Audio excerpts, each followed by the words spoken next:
नई बेस्ट 5 कहानियां अकबर बीरबल की। भगवान को भक्त प्यारा Akbar Birbal short story in Hindi. Himanshu कुमारेचाए में सेचु कुमार जुने 22-2021 अकबर बीरबल की कहानियां। भगवान को भक्त प्यारा Akbar Birbal short story in Hindi. शहंशाह अकबर ने एक बार बीरबल से सवाल करते हुए कहा, बीरबल, हमने सुना है कि हाथी की पुकार सुनकर श्री कृष्ण उसकी सहायता करने के लिए नंगे पांव दौड़े चले आए थे। ना उनके साथ नौकर थे, ना कोई सिपाही था, ना कोई घोड़ा गाड़ी। बीरबल, हमारी समझ में इसका कारण नहीं आता।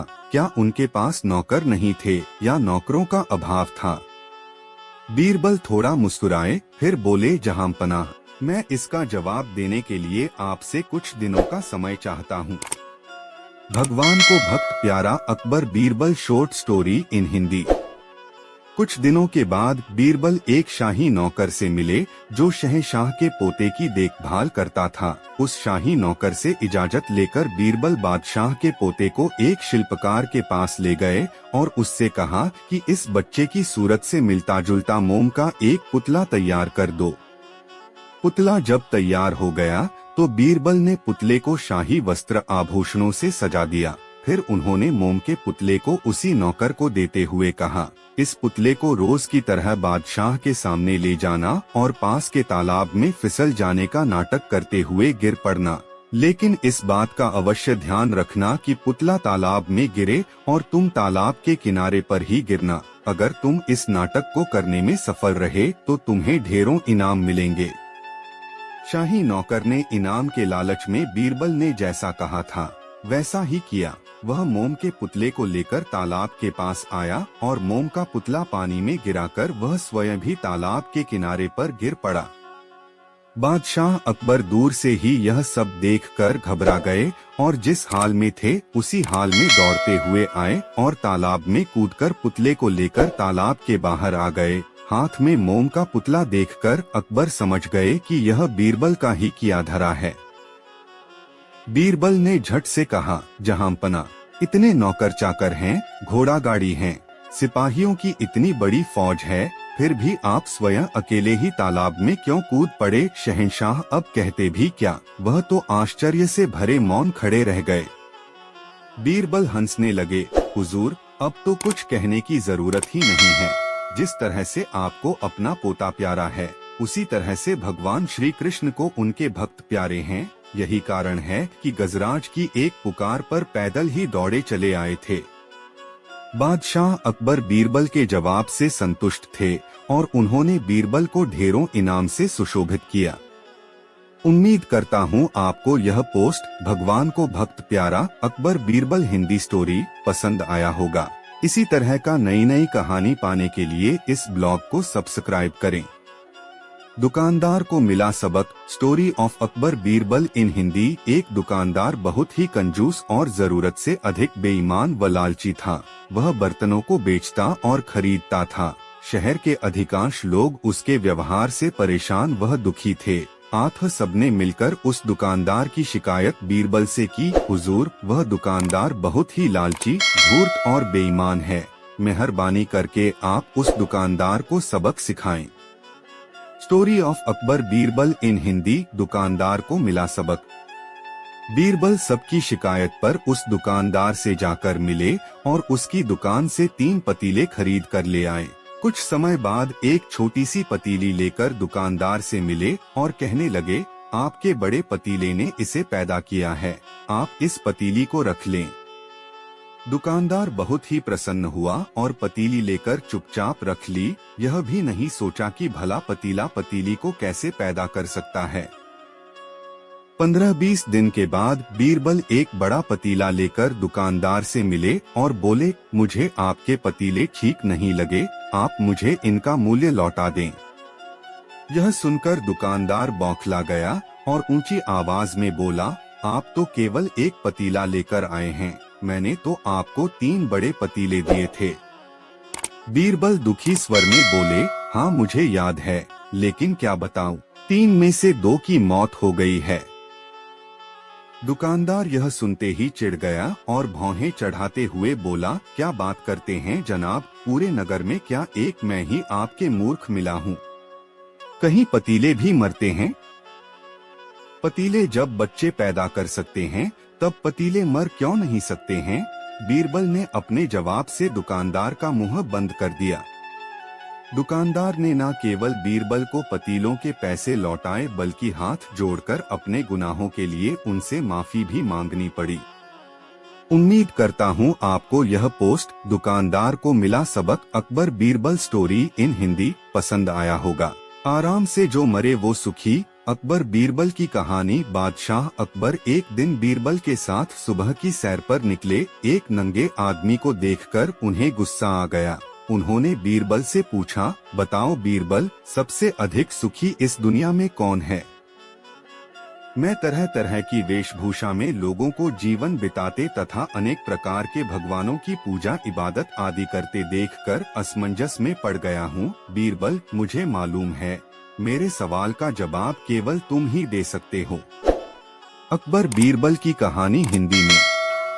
बीरबल बोले, हुजूर, कोई आदमी कितना सुखी है या कितना दुखी है इसका पता तो उसके मरने के बाद ही चल पाता है। बीरबल, तुम क्या कहना चाहते हो? हम समझे नहीं, शहंशाह अकबर ने कहा। बीरबल बोले, जहां पनाह, आज जो आदमी सुखी है वही कल को मुसीबत में पड़कर दुखी हो जाता है। फिर ऐसे में किसी जिंदा व्यक्ति को कैसे सुखी या दुखी कहा जा सकता है? यहाँ अनगिनत ऐसे आदमी हैं जो दिखते तो सुखी हैं, पर उनका दिल दुखों से भरा पड़ा है। फिर उन्हें सुखी कैसे कहा जा सकता है? हुजूर, मेरी राय में तो जो व्यक्ति सुखपूर्वक मरता है वही सुखी होता है। बीरबल के इस जवाब को सुनकर शहंशाह बहुत प्रसन्न हुए और उनकी तारीफ करने लगे। उम्मीद करता हूँ आपको यह पोस्ट आराम से जो मेड वो सुखी अकबर बीरबल स्टोरी इन हिंदी पसंद आया होगा। सीढ़ियाँ कितनी है अकबर बीरबल की कहानी। Akbar Birbal story in Hindi. बादशाह अकबर और बीरबल महल के बाग में टहल रहे थे। शहंशाह मूड में थे। उन्होंने बीरबल से सवाल कर दिया, बीरबल, क्या तुम्हें मालूम है कि तुम्हारी पत्नी की कलाइयों में कितनी चूड़ियां हैं? तुम तो दिन में कई बार पत्नी का हाथ पकड़ते होंगे। Akbar Birbal story in Hindi. सिद्धियां कितनी हैं? बीरबल दुविधा में पड़ गए। उन्होंने तो कभी इस तरफ ध्यान ही नहीं दिया था। बीरबल कुछ देर तक चुप रहे, फिर बोले, हुजूर, मेरा हाथ तो पत्नी के हाथ को कभी कभार ही पकड़ता है, लेकिन हुजूर, क्या आप बता सकते हैं कि आपकी दाढ़ी में कितने बाल हैं? बादशाह बीरबल की बात को नजरअंदाज कर गए और बोले, बीरबल, दाढ़ी के बाल की गिनती कर पाना नामुमकिन है, किंतु हाथ की चूड़ियों को तो सरलता से गिना जा सकता है। बीरबल बोले, हुजूर, औरतों का क्या, वे तो अपनी कलाइयों में कमज्यादा चूड़ियां पहनती रहती है। औरत के हाथों में कितनी चूड़ियां हैं बिना गिने बता पाना मुश्किल है। आप तो महल में प्रतिदिन ही जाते हैं। ऊपरी मंजिल पर जाने के लिए आप सीढ़ियां तो चढ़ते ही होंगे। हुजूर, आप बता सकते हैं कि कितनी सीढ़ियां हैं? शहंशाह बोले, मैंने कभी सीढ़ियों की संख्या की तरफ ध्यान ही नहीं दिया। बीरबल हंसते हुए बोले, जहां पनाह, सीढ़ियों को तो घटाया बढ़ाया भी नहीं जा सकता। वह वर्षों से एक ही संख्या में है। फिर भी वे कितनी हैं आपको मालूम नहीं तो भला मैं हर माह घटने बढ़ने वाली चूड़ियों की संख्या कैसे बता सकता हूँ? फिर भी मैं दोषी हूँ तो बंदे की गर्दन हाजिर है। हुजूर। बीरबल की इस बुद्धिमत्ता के आगे बादशाह अकबर निरुत्तर रह गए। उम्मीद करता हूँ आपको यह पोस्ट सिद्धियाँ कितनी है अकबर बीरबल स्टोरी इन हिंदी पसंद आया होगा। हाजिर जवाब बीरबल अकबर बीरबल स्टोरी इन हिंदी। हाजिर जवाब बीरबल। एक बूढ़ी स्त्री अपनी विधवा बहू के साथ बीरबल से मिली। उसका बेटा सेना में था और कुछ रोज पहले ही एक लड़ाई में शहीद हो गया था। बुढ़िया उनसे हाथ जोड़कर बोली, सुना है कि शहंशाह अकबर आपकी बात मानते हैं। बेटे के शहीद हो जाने के बाद हम सास बहू बेसहारा हो गई हैं। हमारी कुछ मदद करें। बीरबल ने बुढ़िया को ढाढ़स बंधाते हुए कहा, आप चिंता ना करें, हमारे शहंशाह बड़े ही दयालु हैं। वे आपकी मदद जरूर ही करेंगे। मैं जैसा कहता हूँ बस वैसा ही आप करती जाएं। बीरबल के मुख से इतनी बातें सुनकर बुढ़िया अपने घर को लौट गई। हाजिर जवाब बीरबल अकबर बीरबल स्टोरी इन हिंदी। दूसरे दिन वह बुढ़िया अपनी बहू को लेकर दरबार में हाजिर हुई। उसने शहंशाह अकबर से विनती की और अपने शहीद बेटे की तलवार भी उनके सामने रख दी। फिर बोली, शहंशाहों के शहंशाह, मेरे बेटे ने युद्ध से कभी मुंह नहीं मोड़ा। यह वही तलवार है जिससे उसने बहुत सारे युद्ध लड़े। तलवार को आप अपने शस्त्रागार में सम्मान के साथ रखें। बादशाह अकबर ने उस तलवार को ध्यान से देखा। वह तलवार बहुत पुरानी थी और उसमें जंग भी लगी थी। बादशाह ने मन ही मन सोचा, इस तलवार का क्या मोल। उन्होंने एक सैनिक को हुक्म दिया, यह तलवार इस स्त्री को दे दी जाए और सोने की 5 मोहरें भी। बीरबल को यह सुनकर बड़ा ही आश्चर्य हुआ। वह शहंशाह से बोले, जहां पनाह, क्या मैं इस तलवार को देख सकता हूँ? बादशाह के हाँ कहते ही बीरबल ने तलवार उठा ली और उसे ध्यान से देखा, फिर चुपचाप खड़े हो गए। शहंशाह अकबर ने बीरबल को देखते हुए पूछा, बीरबल, इस तलवार में ऐसी क्या बात है कि तुमने इसे इतने गौर से देखा और चुपचाप खड़े हो गए? बीरबल बोले, जहां पना, मुझे पूरा विश्वास था कि यह तलवार सोने की बन जाएगी। बादशाह अकबर आश्चर्य से बोले, क्या कह रहे हो? जंगी लगी तलवार भला सोने की कैसे बन सकती है? बन सकती है जहां पनाह, बीरबल ने कहा। जंग लगी लोहे की तलवार सोने की कैसे बन सकती है? अपनी बात को पूरा करो, बीरबल, जहां पनाह ने सवाल कर दिया। बीरबल बड़े ही शांत भाव से बोले, जहां पनाह, पारस पत्थर का एक छोटा सा टुकड़ा लोहे को सोना बना देता है।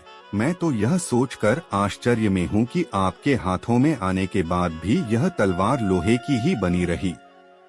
शहंशाह अकबर ने अगले पल ही हुक्म दिया कि इस बूढ़ी औरत को तलवार के वजन के बराबर सोना दिया जाए। शहीद की विधवा और मां दोनों ही अकबर और बीरबल को दुआएं देते हुए दरबार से बाहर चली गई। किसी भी बात को ढंग से कहा जाए तो उसका परिणाम अच्छा ही होता है। उम्मीद करता हूँ आपको यह पोस्ट हाजिर जवाब बीरबल अकबर बीरबल की कहानी पसंद आया होगा।